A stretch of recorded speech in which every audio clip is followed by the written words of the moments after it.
Hello अस्सलाम वालेकुम guys, मेरा नाम है अली और मैं अपने channel daily horror stories by Ali से आपके सामने मौजूद हूँ। मैं उम्मीद करता हूँ आप लोग जहाँ पे भी मौजूद हैं खैरियत से हैं, खुश हैं और आपकी ज़िंदगी ज़बरदस्त गुजर रही है। अगर आप लोगों ने अब तक मेरे चैनल को सब्सक्राइब नहीं किया तो मैं आपसे रिक्वेस्ट करता हूँ कि इसको सब्सक्राइब कर लें। हो सके तो अपने सर्किल में, अपने दोस्तों में, अपनी कम्युनिटी में इस चैनल को शेयर करें। अगर आप अपनी स्टोरीज शेयर करना चाहते हैं आप व्हाट्सएप कर सकते हैं, ईमेल कर सकते हैं या अपनी आवाज़ में रिकॉर्ड करके शेयर कर सकते हैं। अच्छा गाइस, आज की ये जो स्टोरी है ये स्टोरी मिस मरियम ने हमें शेयर की है और ये जो वाक़यात थे ये जो भी स्टोरी है ये इनकी अपनी सगी खाला के साथ पेश आई थी। इनकी खाला का नाम ज़ेबुन्निसा था और उन्हें आमतौर पे ज़ेब या ज़ेबू के नाम से पुकारा जाता था। इनका जो ननियाल था वो शुरू से ही नॉर्थ नाज़िमाबाद के अंदर मुकीम था और मुख्तलिफ ब्लॉक्स के अंदर ये लोग रह चुके थे। लेकिन जब से ये वाक़यात होना शुरू हुए थे तो ये 1973 था और ब्लॉक एफ के अंदर इन लोगों ने एक मकान या एक बंगला ख़रीदा था।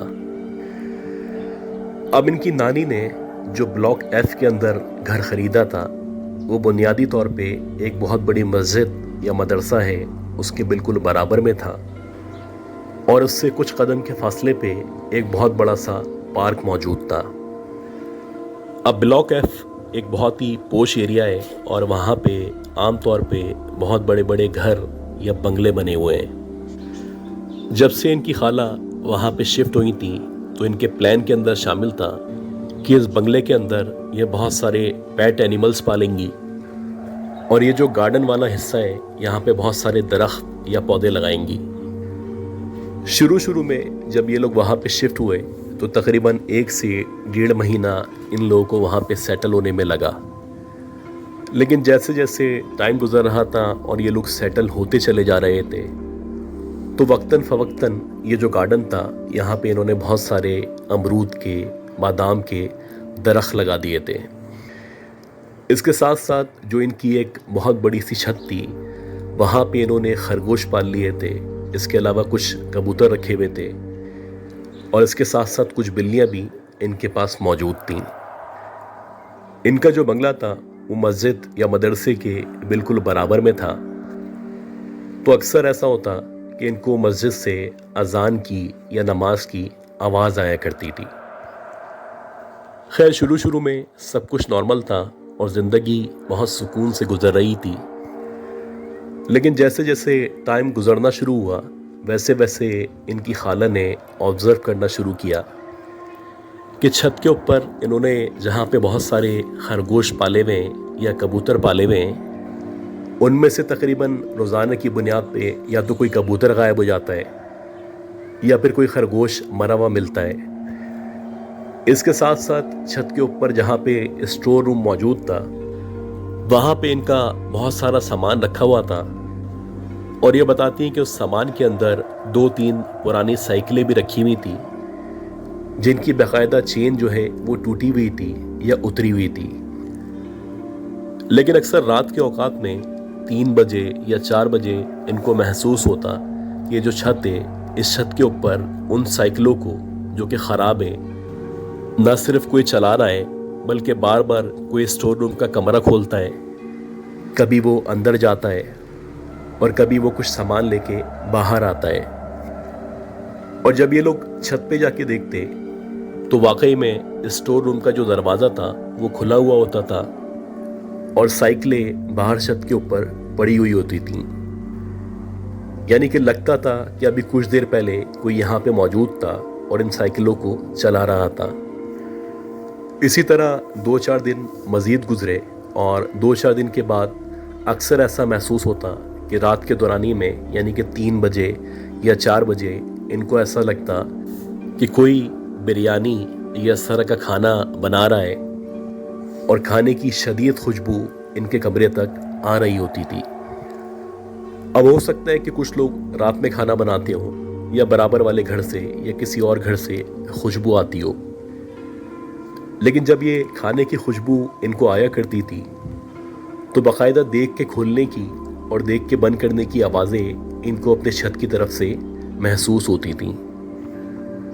इसी तरह एक रात 3 या 4 बजे के करीब इनकी खाला की आंख खुली और इनको खाने की यानी कि बिरयानी की या जर्दे की खुशबू आ रही थी। अब क्योंकि उनकी उम्र इस वक्त इतनी ज़्यादा नहीं थी तो बेसाख्ता उनकी ज़बान से निकल गया कि पता नहीं कौन लोग हैं जो इतनी रात में इतना ज़बरदस्त खाना बना रहे होते हैं और हमारे साथ शेयर नहीं करते। बस इनकी खाला ने इस तरह से बोला और ये बोलने के बाद दोबारा से लेटी और करवट बदल के सो गईं। ये बताती हैं कि खाला को अभी सोए हुए 15 या 20 मिनट ही गुजरे थे कि एकदम से किसी ने खाला के कंधे पे हाथ रखा और उनको हिला के उठाने की कोशिश करने लगा। खैर जैसे ही खाला की आंख खुली तो खाला ने देखा कि उनके बराबर में उनकी बड़ी बहन यानी मेरी बड़ी खाला मौजूद है और उनके हाथ में 2 प्लेटें मौजूद हैं। वो इनसे कह रही हैं कि उठ के बैठो और मैं तुम्हारे लिए ताज़ा खाना लेके आई हूँ, इसको फजर की अजान से पहले पहले खा के ख़त्म कर दो। अब ये ऑलरेडी नींद में हो रही थी तो ये उनसे कहने लगी कि इतनी रात में मुझे खाने के लिए उठा रही हैं। तो इसके जवाब में जो इनकी बड़ी बहन थी उन्होंने इनसे कहा कि तुम ही तो कह रही थी कि हमारा भी दिल चाहता है कि रात में हम भी इस तरह का खाना खाएं, चलो उठो और उठ के खाना खा लो। ये कहने के बाद जो इनकी बड़ी बहन थी वो बाहर की तरफ निकली और प्लेटें वहीं रख के रवाना हो गईं। खाला बताती है कि मैं उठ के मैंने खाना खाना शुरू किया और जब मैंने खाना खाना शुरू किया तो ऐसा लग रहा था कि इससे बेहतर खाना या इससे लजीज खाना ज़िंदगी में मैंने इससे पहले नहीं खाया था। हालांकि मैं आधी नींद में थी, मुकम्मल तौर पे जाग नहीं रही थी, लेकिन उसके बावजूद भी रात के इस पहर में मैंने वो जो प्लेट में खाना मौजूद था सारा का सारा ख़त्म कर लिया। मुझे अच्छी तरह याद है कि खाना खाने के बाद मैंने प्लेट्स को बिल्कुल बराबर में रखा और मैं दोबारा से सो गई। अब खाला बताती हैं कि जब मैं सुबह सो के उठी तो सबसे पहले मेरे जहन में यही आया कि मेरे बराबर में प्लेट्स रखी होंगी, उनको किचन में ले आना है और धोना है। लेकिन जब मैंने बराबर में देखा तो वहाँ पे ना कोई प्लेट्स मौजूद थी, न किसी खाने का नामो निशान मौजूद था। खैर मैं उठी, फ्रेश हुई और फ्रेश होने के बाद जब मेरी अपनी बड़ी बहन से यानी हमारी बड़ी खाला से मुलाकात हुई तो मैंने उनसे पूछा कि रात में जो आप खाना लेके आई थी वो कहाँ से लेके आई थी। वो बहुत ही लजीज खाना था और इस जैसा खाना इससे पहले मैंने कभी नहीं खाया था। ये सुनने के बाद जो हमारी बड़ी खाला थी वो अजीब सी निगाहों से हमारी इन खाला को देखने लगी और कहने लगी कि तुम्हारी तबीयत तो ठीक है, भला मैं रात के इस पहर में तुम्हारे पास खाना लेके क्यों आऊँगी। जबकि ज़ेब खाला को यकीन था कि रात में इन्होंने ही उनको उठाया था और ना सिर्फ उठाया था बल्कि खाना लाके दिया था। इसी तरह अक्सर ऐसा होता कि रात के औकात में यानी कि 1 बजे के बाद इन लोगों को महसूस होता कि जो छत है इसके ऊपर कोई महफिल मिलाद चल रही है या नात ख्वानी हो रही है, या फिर बहुत सारे लोग हैं जो छत के ऊपर मौजूद हैं और वहाँ पे अल्लाह का जिक्र कर रहे हैं। अगर आप ये सोचें कि क्योंकि इनका घर मस्जिद के बराबर में था और हो सकता है कि मस्जिद में कोई मिलाद हो रहा हो, कोई नात ख्वानी हो रही हो, तो हरगिज़ ऐसा नहीं था। जब भी इनको मिलाद की या नात ख्वानी की आवाज़ आया करती थी तो बराबर वाली मस्जिद में ना कोई प्रोग्राम हो रहा होता था और ना ही वहाँ पे कोई मौजूद हुआ करता था। उस दौर में एक कमरा बना हुआ था जो कि इमाम साहब का कमरा था और वो मस्जिद के ग्राउंड फ्लोर पे ही यानी सहन के पास मौजूद था। जैसे जैसे टाइम गुजर रहा था वैसे वैसे ये जो वाक़यात थे इनमें इजाफा होता चला जा रहा था। इसी तरह एक रात इस तरह से हुआ कि जो हमारे मामू थे वो देर से घर वापस आए और जब वो घर वापस आए तो वो दरवाजे को नॉक कर रहे थे। अब क्योंकि सारे के सारे घर वाले सो चुके थे तो उनके नॉक करने के बावजूद भी किसी की आंख नहीं खुल रही थी। 15 سے 20 मिनट तक हमारे जो मामू थे वो दरवाज़ा बजाते रहे और उसके बाद उन्होंने यही सोचा कि घर के सामने जहाँ पे एक छोटा सा फुटपाथ मौजूद है वहाँ जाके बैठ जाता हूँ। अब जब फजर की अजान होगी या नाना सो के उठेंगे तो वो नमाज़ पढ़ने जाएंगे और जब वो नमाज़ पढ़ने जाएंगे तो मैं घर के अंदर दाखिल हो जाऊँगा। मामू बताते हैं कि मैं घर के सामने फुटपाथ पे बैठा हुआ था और मुसलसल इधर उधर देख रहा था। किसी दौरानी में जो हमारा घर था उस घर की छत पे हमारे मामू की नज़र पड़ी और जैसे ही हमारे मामू की घर की छत के ऊपर नज़र पड़ी तो बताते हैं कि उन्होंने देखा कि घर की छत के ऊपर एक औरत है जो खड़ी हुई है। उसने सफ़ेद कलर का लिबास पहन रखा है और जैसे कि आमतौर पे स्कार्फ किया जाता है वैसे ही उसने स्कार्फ की तरह कुछ ओढ़ रखा है। अब ये जो औरत हमारी घर की छत पे मौजूद थी ये बज़ाहिर देखने से 30-35 साल के दरमियान थी और मामू बताते हैं कि उसके चेहरे पे इस कदर नूर मौजूद था कि ऐसा लग रहा था कि अल्लाह की वो पसंदीदा बंदी हो। लेकिन ये जो औरत थी इसका ना हमसे ना हमारे घर वालों से कोई ताल्लुक़ था। तो भला ये कौन औरत थी जो हमारे घर की छत पे मौजूद थी और बाहर की तरफ झांक रही थी।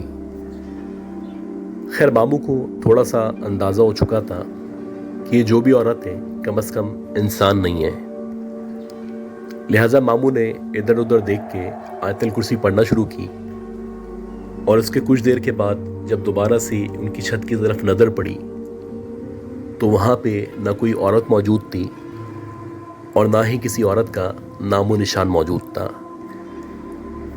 खैर जैसे तैसे टाइम गुजरा और फजर की अजान हुई और जब फजर की अजान आई तो मेरे नाना नमाज़ पढ़ने के लिए उठे और नमाज़ पढ़ने के इरादे से जब वो घर से बाहर निकले तो फिर मेरे मामू घर के अंदर चले गए। ये बताती है कि हमारी जो ज़ेब खाला थी वो पढ़ाई में बहुत ही एवरेज थी, बहुत ज़्यादा पढ़ने वाली नहीं थी और ना ही वो पढ़ाई पे इतना फोकस किया करती थी।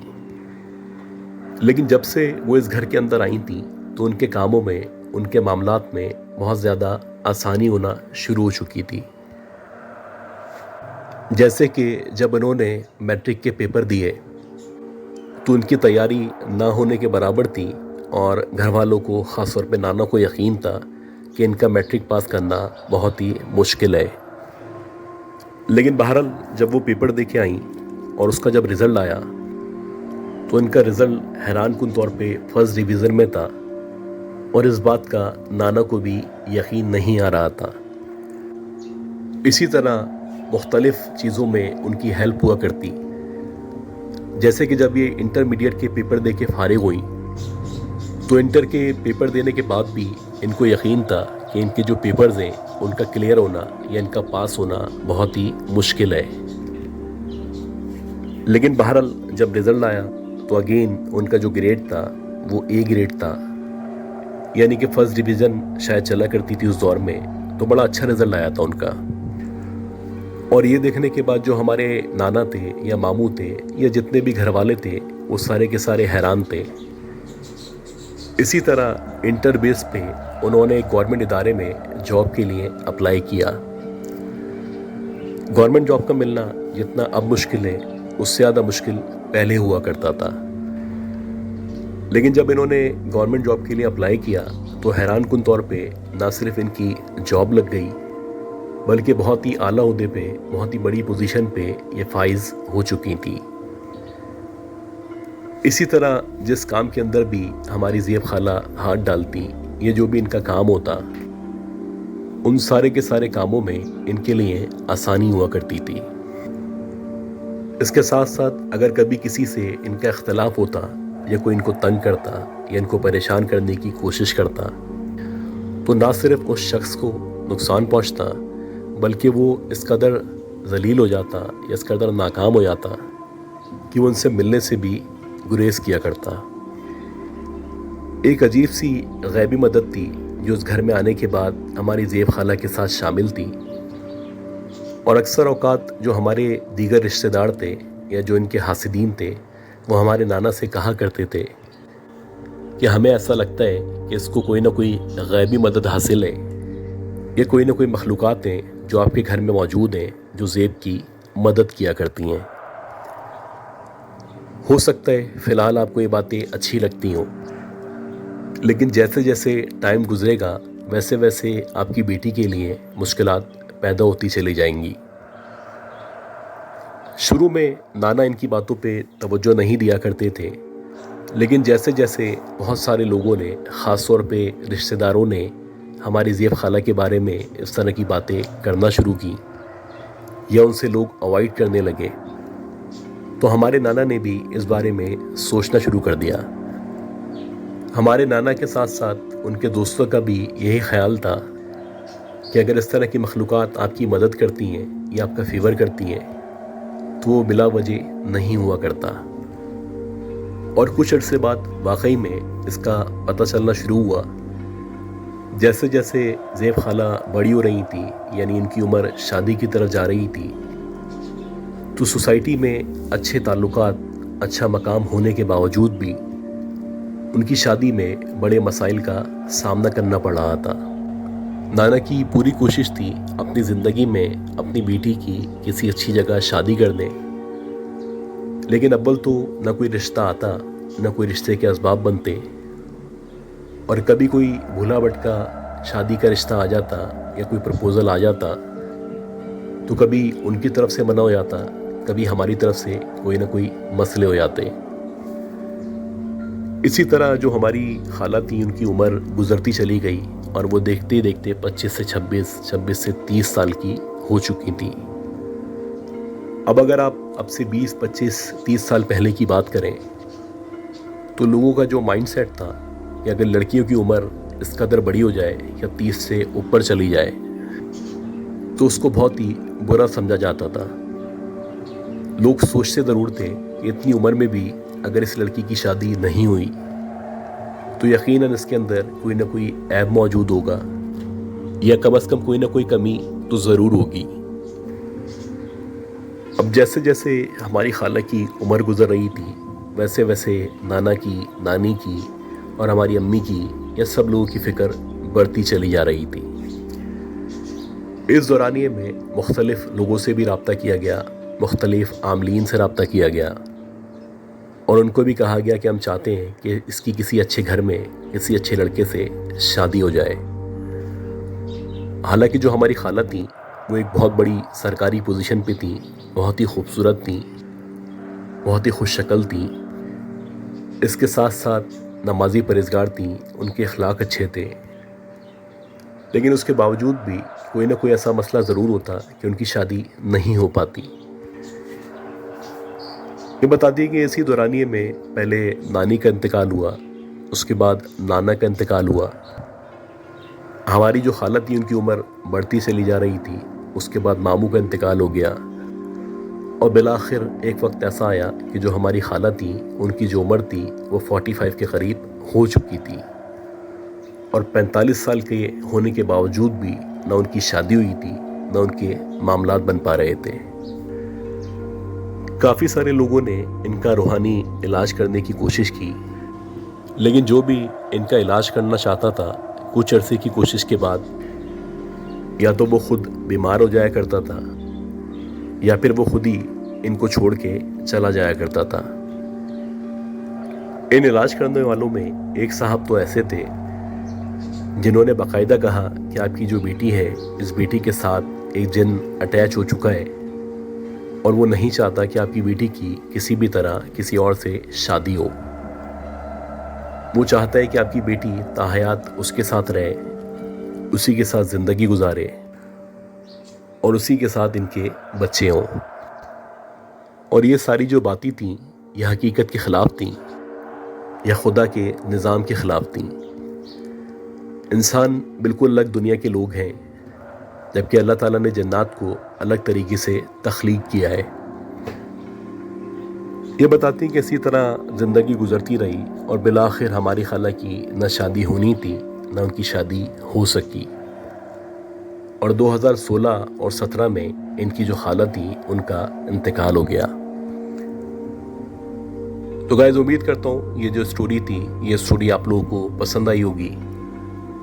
اگر آپ لوگوں کو یہ اسٹوری پسند آئی ہے تو پلیز میرے چینل کو لائک کریں, سبسکرائب کریں, شیئر کریں.